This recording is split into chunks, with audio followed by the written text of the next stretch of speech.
रोशनी का कारवां। इस कार्यक्रम के प्रस्तुत करता है टेक महिंद्रा फाउंडेशन और स्कोर फाउंडेशन। ये है रोशनी, रोशनी, रोशनी का कारवां। रोशनी जो करती है अंधेरे को दूर, रोशनी जो लाती है दिल में नूर, रोशनी जो दिखाती है रास्ता। आई वे, ये है रोशनी का कारवां।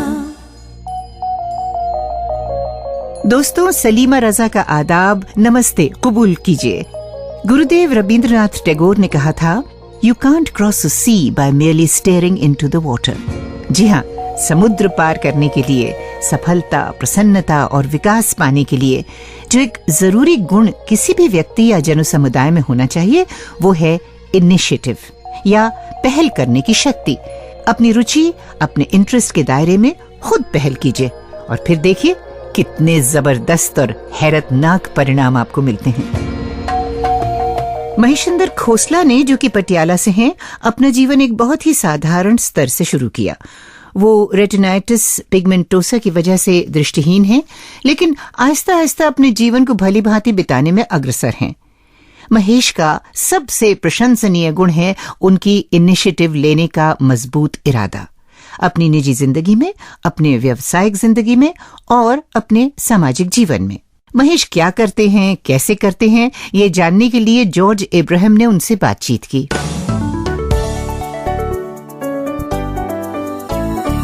नमस्कार महेशिंद्र खोसला, आपका हमारे कार्यक्रम में स्वागत है। नमस्कार जॉर्ज सर। आप पंजाब गवर्नमेंट में काम करते हैं जी। ये कौन से डिपार्टमेंट में और क्या काम करते हैं आप? मेरे डिपार्टमेंट का नाम है डिपार्टमेंट ऑफ लैंग्वेजेस, भाषा विभाग। और हमारे डिपार्टमेंट का काम है कि पंजाब में फर्स्ट लैंग्वेज पंजाबी है, तो जितना भी गवर्नमेंट सेक्टर है वो पंजाबी में काम करे और पंजाबी को प्रफुल्लित किया जाए, और उसके अलावा जो अन्य जबानें हैं हमारे कंट्री की, उनको भी विकसित किया जाए। मैं अक्टूबर 2000 से इस डिपार्टमेंट में हूँ। ये आपका जो आंखों का प्रॉब्लम है, इसके बारे में थोड़ा बताएंगे, या कब से है, क्या कारण है? लगभग 5 साल की एज में जब मैं था, मेरी काफी लाइट कम हुई, तो डॉक्टर से जब चेकअप करवाया गया तो उन्होंने फिर ऑल इंडिया इंस्टीट्यूट दिल्ली से रिपोर्ट्स आई थी कि आरपी केस है। तो उसमें फिर मेरी धीरे धीरे एज के साथ डिटीरियरेट होती रही, और अभी लाइट परसेप्शन है, मैं वॉक कर सकता हूँ बस।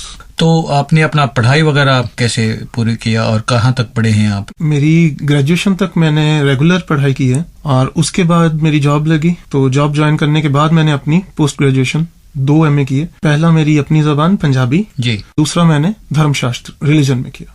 जब पहला जॉब आपको मिला 2000, राइट, तो आपका जॉब डिस्क्रिप्शन क्या था? आप क्या करते थे ये डिपार्टमेंट में? जब मैंने ज्वाइन किया तो मुझे कंप्यूटर विंग में एज अ क्लर्क रखा गया था, तो लेकिन वहां पे मैं कंप्यूटर नहीं चला सकता था। क्यों? क्योंकि मैं कंप्यूटर नहीं जानता भी नहीं था, ना ही मेरे पास कोई ट्रेनिंग थी, और ना ही तब तक ये जॉज या ऐसे किसी भी स्क्रीन रीडर सॉफ्टवेयर की मेरे को नॉलेज थी। मुझे चेंज करके बाल ज्ञान सेक्शन है हमारे यहाँ पे, तो वहां फिर मेरे को मैनुअल टाइपराइटर पे टाइप करना होता था और सिंपल कलर का काम करना होता था वहाँ पे। तो आपने किसी संस्था में जाके कंप्यूटर चलाना सीखा या आपने खुद अपने आप को सिखाया? जी, मैंने खुद कोशिश की, क्योंकि जब मेरे पास जॉज पहुंचा तो तब तक मेरा कंप्यूटर मैं तैयार करवा चुका था जी, एक्साइटमेंट के तौर पे। तो उसमें जॉज इंस्टॉल मेरे फ्रेंड ने किया, उसको कहा हर जगह एप्लीकेशन में हेल्प होती है, राइट, तो इसमें भी जरूर होगी, करेक्ट। तो उसने मेरे को प्रोग्राम फाइल्स में से CHM एक फाइल, मतलब जॉज की हेल्प की, निकाल के डेस्कटॉप पे रख दी, राइट, और उसको चलाने का बता दिया कि इसको यूं चला सकते हो तुम।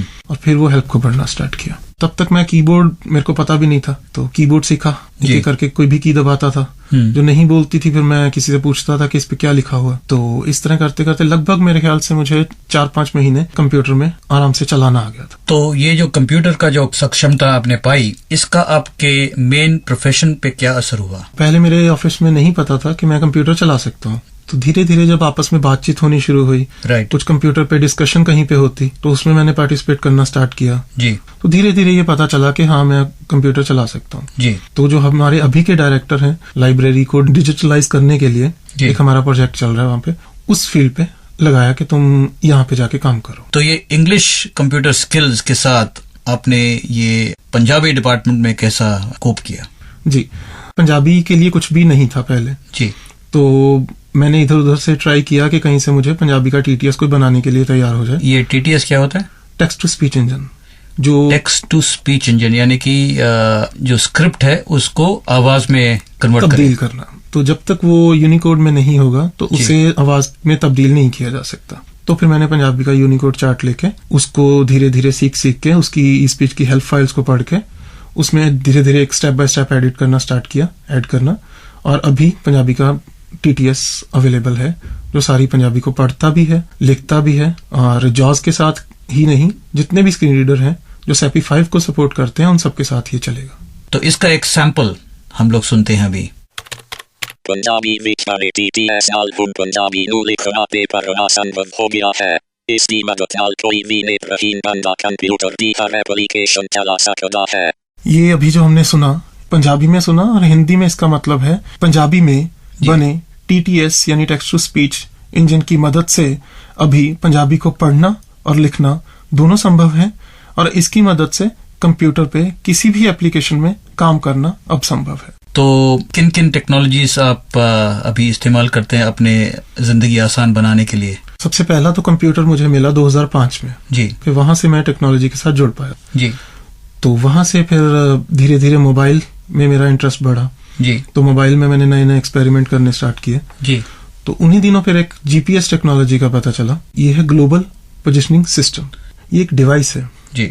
वो डिवाइस सैटेलाइट से कनेक्ट होती है और अपना उस जगह की पोजीशन, वो डिवाइस उस टाइम पे कहाँ पे है वो कलेक्ट करती है सारी इंफॉर्मेशन, और उसका काम इतना ही है बस डिवाइस का।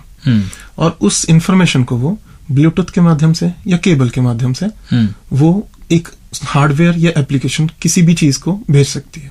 तो इसमें आम दृष्टिहीन व्यक्ति के लिए क्या फायदा है इससे? मोबाइल में मैंने जैसे लोडस्टोन एप्लीकेशन है फ्री, उसको वो इन्फॉर्मेशन मिल गई कि इस समय मैं धरती पे कहाँ हूँ, तो आगे काम है उस एप्लीकेशन के अंदर मैप का। तो वो सर्च करेगा कि ये पोजीशन जो है मेरे मैप में कहाँ पे फिक्स होती है जी।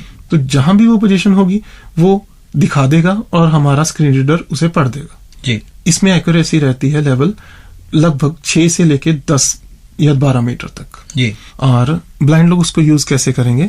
मान लीजिए मैं अपने घर से ऑफिस जाता हूँ जी। और वहां का मेरे पास सारा रास्ते का डेटा अवेलेबल है, मैंने पहले से कर रखा है या मुझे किसी और ने दे दिया जी काम करके जी। तो मैं उस एप्लीकेशन के साथ उस डेटाबेस को इंपोर्ट करके ढूंढूंगा कि मैं यहां से चला हूं और मैं कहाँ जा रहा हूं, और लोडस्टोन मेरे को जगह जगह पे अनाउंस करता रहेगा कि अभी मैं यहाँ हूं और थोड़ा आगे चलने पर ये चीज है, ये पॉइंट है, और थोड़ा पीछे की तरफ मैं ये छोड़ के आया हूं पॉइंट, और लेफ्ट में कोई और पॉइंट है, राइट में कोई और। ये सारी इन्फॉर्मेशन लोडस्टोन सॉफ्टवेयर मुझे प्रोवाइड करता है, और वैसे अप्रोच करते करते करते चेक पॉइंट्स को मैं अपने ऑफिस तक पहुंच सकता हूँ। आजकल आप पटियाला का मैप अपने लिए बना रहे हैं जी। तो ये कैसे बना रहे हैं और आम लोगों के लिए इससे क्या फायदा? ये मैप मैं बना रहा हूँ लोडस्टोन की मदद से। लोडस्टोन के अंदर एक लॉगिंग फीचर है जिसको मैं ऑन करता हूँ, तो जिस जिस रास्ते से मैं जाता हूँ वो उस रास्ते की एक डॉट्स डालता रहता है जी। फिर उस फाइल के साथ साथ मैं अपनी एक पोजीशन को जगह जगह पे लोडस्टोन में मार्क कर देता हूँ जी। जब मैं घर पहुंचता हूँ तो मैं उस सारी इन्फॉर्मेशन को निकाल लेता हूँ लोडस्टोन से कंप्यूटर में जी। और उसे एक JOSM सॉफ्टवेयर है, उसमें जो पॉइंट्स मैंने लगाए थे लोडस्टोन में वो पॉइंट्स उस पे मार्क करता हूँ जी। तो अब वो सिर्फ ब्लाइंड के लिए नहीं, कोई भी यूजर जो पटियाला में आके वो मैप को यूज करना चाहे उसके लिए भी अवेलेबल है। अभी तक का जो मैप मैं बना रहा हूँ वो सड़कें, मेन मार्ग और गलियां जी इतना बना रहा हूँ, इसमें हाउस नंबर ऐड नहीं कर रहा हूँ। मिसाल के तौर पे आपने हमारे ऑफिस से स्टूडियो तक का जो रास्ता है उसमें आपने ये मैपिंग कैसे करते हैं उसका एक डेमो किया था, तो चलिए हम लोग इस डेमो को सुनते हैं अभी। ये लोडस्टोन एप्लीकेशन मेरे मोबाइल में इंस्टॉल है और मैंने इसको GPS से इस टाइम कनेक्ट भी कर रखा है। सैटेलाइट्स 9 of 11, 11 में से 9 मेरे पास हैं। तो हम अभी स्कोर फाउंडेशन के ऑफिस के बाहर खड़े हैं और यहाँ पे मैं मार्क करता हूँ और इसे नाम दे दूंगा स्कोर फाउंडेशन ऑफिस। ठीक, तो उसके लिए मैं अभी यहाँ पे हैश की दबाता हूँ, पॉइंट एंट्री, पॉइंट नेम, अब ये पॉइंट मेरे पास ऐड हो चुका है। अगर मैं देखना भी चाहूँ, ठीक है, ओके, तो मेरे पास बिल्कुल 3 मीटर्स पे स्कोर फाउंडेशन मार्क हो चुका है। अब हम स्टूडियो तरफ चलते हैं। जी, अब हम स्टूडियो की तरफ चलेंगे।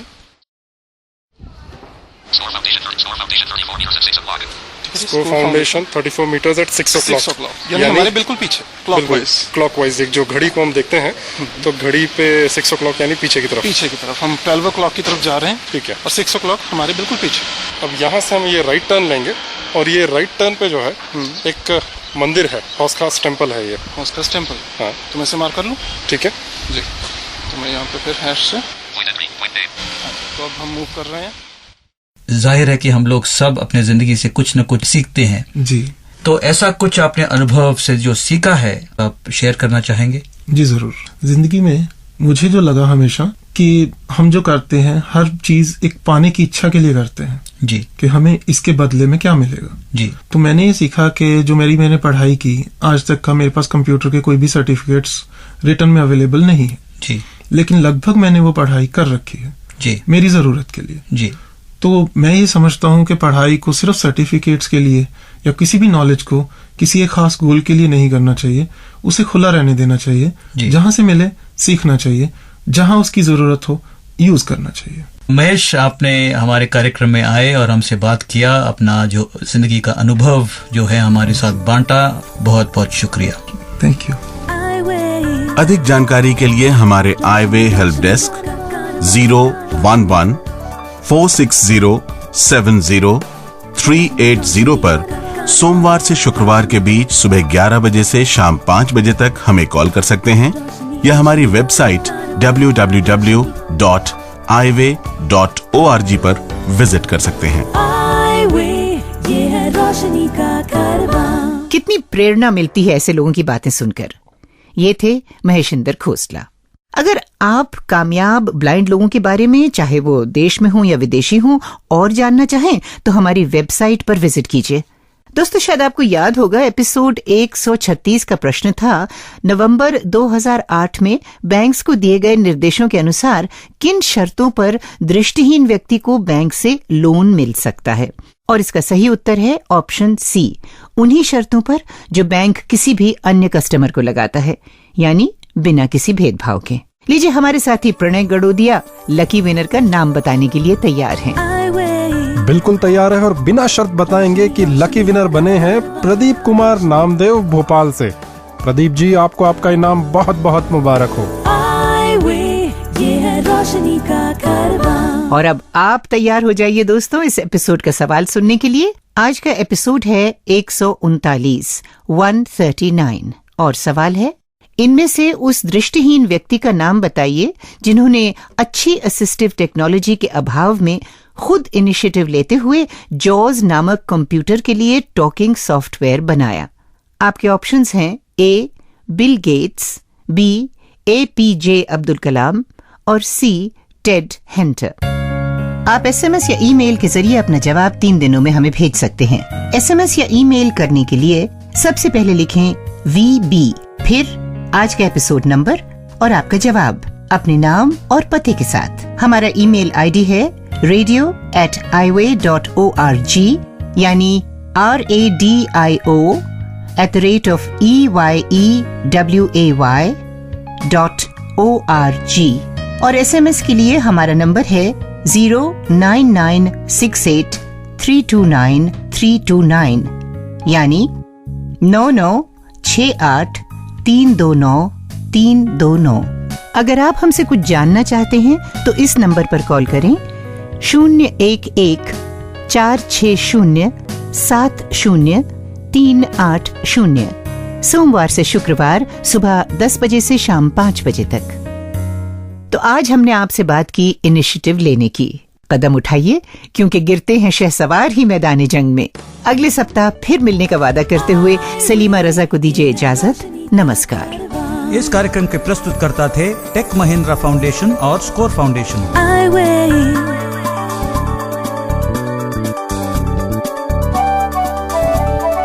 इस कार्यक्रम को आप सुन सकते हैं हर बुधवार रात 9 बजे विविध भारती के सभी स्टेशंस पर और रात 9:30 बजे FM रेनबो के 10 स्टेशंस पर।